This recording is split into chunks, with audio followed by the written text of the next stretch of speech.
Welcome to today's explainer. I am so thrilled to have you here. Look, today we're going to demystify a practice that honestly gets misunderstood a lot, but it holds absolute superpower potential for our mobility, joint health, and fall prevention as we age. Yep, we're talking about Tai Chi. But we aren't just looking at this as your standard exercise routine. We're diving into it as a structured, evidence-based system for reclaiming your balance and moving with real confidence. So, get ready to use some highly realistic visualization to mentally map your way to better mobility. Let's do this. Okay, let's dive into this. Here is our roadmap for today's explainer. First, the challenge of stiff joints. Second, movement as medicine. Third, visualizing the core movements. Fourth, adapting for every body. And finally, building a safe practice. So let's start right off with section 1, the challenge of stiff joints. Now you might be wondering, how often do stiff joints, or maybe just that nagging fear of falling, actually dictate your daily activities? It's a real question, because as we get older, the daily reality of chronic pain and stiffness, well, it can slowly start to shrink our world, right? Maybe you decide to skip your morning walk, or you hesitate a bit at the top of the stairs. These restrictions are incredibly common, but, and here's the kicker, they absolutely do not have to be permanent fixtures in your life. And this brilliantly illustrates the exact mindset shift we need, as we learn to move like water, soft but powerful. I love that.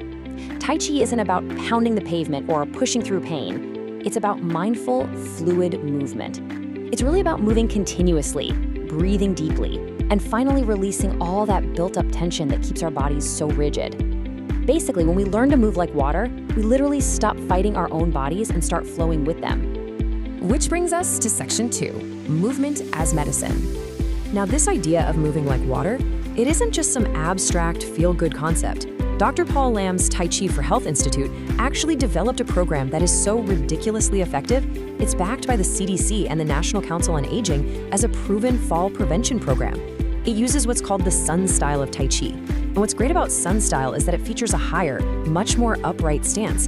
That means it is way easier on the knees and joints. To put that into perspective, studies show this specific type of practice can cut the risk of falls by almost 50%, half. The whole system is engineered to help older adults relax and balance, using stepping movements that safely retrain how you transfer your weight. It is quite literally medicine in motion. All right, moving on to section 3, visualizing the core movements. Now, what's really interesting about this slide is how it highlights that Tai Chi relies heavily on the mind leading the body. Let's look at the move called parting the wild horse's mane. Before you even move a single muscle, I want you to build a highly realistic image in your mind. Picture yourself stepping out and separating your hands as if you are physically pushing your way through really dense, tall grass. Can you feel that resistance?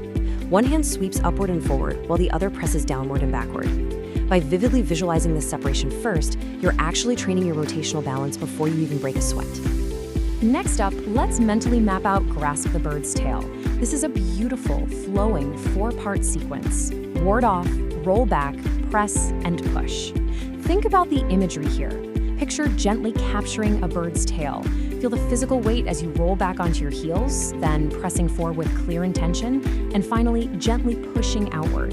When you visually rehearse this sequence, you are completely integrating your upper and lower body, which trains you to distribute your weight in a highly controlled, really coordinated way. Then we have my personal favorite, cloud hands. Just close your eyes for a second and try to see it. You are shifting your weight, nice and smooth, from one leg to the other. And as you do, your hands sweep across your chest, exactly like heavy clouds drifting slowly across the horizon.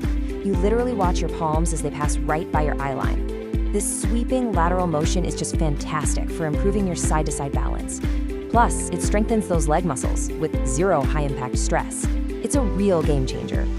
Finally, for this section, picture white crane spreads its wings. Imagine standing there and expanding your arms up and down, genuinely feeling the realistic span of a large bird taking flight.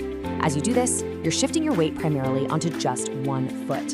Visually locking in that expansive, wide posture really challenges your core and builds absolutely crucial ankle stability. And honestly, that ankle strength is exactly what you're gonna need to catch yourself if you ever happen to stumble. Let's move to section 4 and see how this builds, adapting for every body. Okay, let's break down Tai Chi Walking. Spoiler alert, this is not your normal hurried stride out to the mailbox. Following a very progressive method, here's what you do. First, set your posture, stand tall, and soften those knees. Second, shift your weight fully onto one leg so the other one becomes practically weightless. Third, step forward gently, heel first. Fourth, slowly roll the entire foot down. And fifth, smoothly transfer your weight forward. It sounds super easy, right? But try moving this slowly and you will quickly realize it is a serious core workout. It's an incredibly intentional, mindful way to rebuild your coordination. But here is the real beauty of this whole system. It bends completely to your current mobility. While a standard stance might involve deep steps, full torso rotation, and unsupported balance, the modifications for folks over 70 or anyone with limited mobility are just as effective.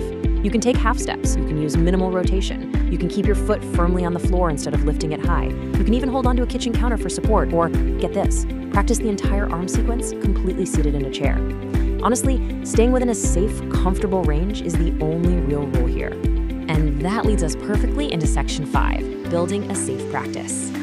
So the crucial point is this: before you begin this moving meditation, you absolutely need a secure environment. Let's run through a quick safe setup checklist. First, always wear non-slip shoes. Practicing in your socks on a slick hardwood floor? Yeah, that's a recipe for disaster. Clear your practice area of any throw rugs, electrical cords, or general clutter. Always keep a sturdy chair or a countertop right within arm's reach for support if you need it. Make sure your lighting is bright, especially if you're practicing in the evening.